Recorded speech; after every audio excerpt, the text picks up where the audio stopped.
Der Titel ist ein unglaublicher Ohrwurm und wird jetzt schon als Top-Favorit gehandelt. Here for you. Ein Ehepaar, das immer wieder Kopfhörer trägt. You always got your headphone with you. What's the thing about that? Is your lucky charm?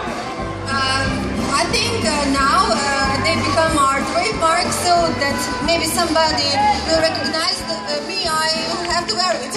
Also wir werden sie immer erkennen an diesen Kopfhörern, deswegen tragen sie. Schaut auch sehr stylisch aus. But you're not a DJ or something. Also sometimes, but most of all I'm a producer.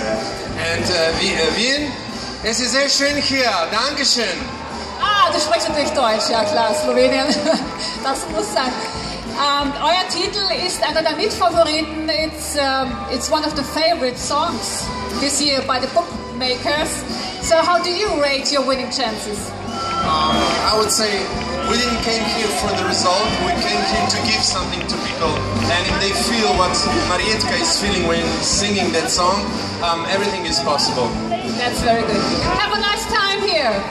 Welcome to Vienna, Slovenia.